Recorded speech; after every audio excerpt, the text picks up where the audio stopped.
سڵاوتان لەبێ پاژەوەی ئەمڕۆوا بڕیار بوو لە مزگەوتی حاجی ئەحمەد تاقیکردنەوەی خۆشترین دەنگی خوێندنەوەی قورئانی پیرۆز ئەنجام بدرێت لە شاری سلێمانی.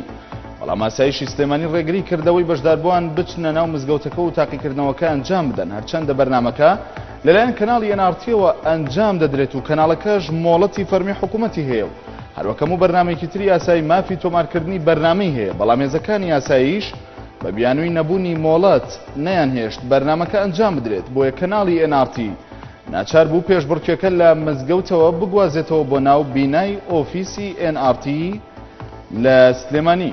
وەزارەتی سامانە سروشتەکانی حکوومەتی هەرێمی کوردستان ڕایگەیاند بڕینەوتی بەرەمێنراوی کۆمپانیای گەڵب کیستۆنی بەریتانی لە چەند هەفتەی داهاتوودا دەگاتە 40,000 بەرمیل لە ڕۆژێکدا. لە لێدوانێکدا بۆ ئاژانسی هەواڵی ڕۆیتەرس وەزارەتی سامانە سروشتەکان ئاشکرای کرد بڕیاری زیادکردنی بەرهەمی ڕۆژانەی کۆمپانیای گەڵف کیستۆن پیترۆلیۆم لە دوای پەسەندکردنی پلانێکی کۆمپانیاکەەوە لەلایەن وەزارەتی سامانە سروشتەکانی حکوومەتی هەرێمەوە دێت کە تایبەتە بە پەرەپێدانی کێڵگەی نەوتی شێخان کە لە ساڵی 2009دا لەلایەن کۆمپانیای کیستۆن دۆزراوەتەوە و چاوەڕێژ دەکرێت لە 5 ساڵی داهاتوودا بەرەمی و کێڵگەیە ڕۆژانە بگاتە 250,000 بەرمیل.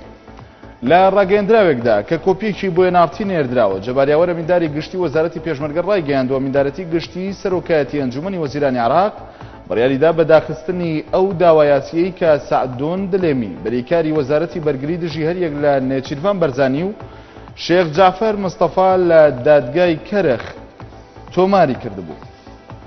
لا یەکەم کاردانەوەی هەوڵەکانی پەرلەمانتارانی پارتی دموکراتی کوردستان بۆ درێژکردنەوەی تەمەنی پەرلەمان و سەرۆکایەتی هەرێم ئەندامێکی سەرکردایەتی یەکێتی نیشتیمانی کوردستان بەسەر سوڕمانەوە ڕایگەیاند. پلانەکە لە ناو ناوەندە سیاسی و بڕیاردەرەکانەوە ئامادەی بۆ دەکرێت. ئارەس عەبدوڵڵا لە پەیجی تایبەتی خۆی لە تۆڕی کۆمەڵایەتی فەیسبوک نووسیوێتی کاتێ هەڵبژاردننی سەرۆکایەتی هەرێم و پەرلەمانی کوردستان نزیک بۆتەوە و کۆمیسیۆنیش خەریکی ئامادەکاریە.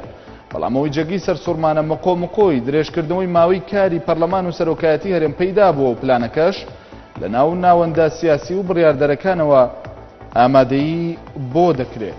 محەممەد مورسی سەرۆکی میسر لە بەردەم سەدان لە لایەنگرانی لە قاهیرەی پایتەختدا وتارێکی پێشکەش کرد کە تیایدا تاکیدی لەسەر بەردەوامبوونی خۆی و حکوومەتەکەی کردەوە لە پێشخستنی پرۆسی دیموکراسی لە وڵاتەکەیدا. لە درێژەی وتارەکەیدا مورسی ئاشکرای کرد کە شۆڕشی نوێی میسر ڕوبەڕووی دژە شۆڕش بۆتەوە و لەلایەن نەیاران و پاشماوەکانی ڕژێمی پێشووی ئەو وڵاتە.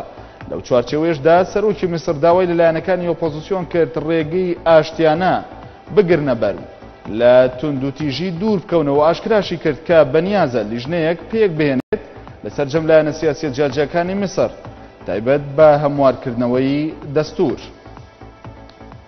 ئەمڕۆ ئەنجومەنی یاساییش کۆ دەبێتەوە بۆ دەنگدان لەسەر چوونە دەرەوە یان هێشتنەوەی عێراق لە ژێر بەندی حوتەمی پەیماننامەی نەتەوە یەکگرتوەکان کە لە ساڵی 1991ەوە بەسەریدا سەپێنراوە. دوایەوەی بانکی مۆن سکرتێری گشتی نەتەوە یەکگرتوەکان راپۆرتی خۆی دایە ئەنجومەنی یاساییش و تیایدا جەختی کردەوە لەسەر پابەندبوونی عێراق بە هەموو بڕیارە نێودەوڵەتیەکان.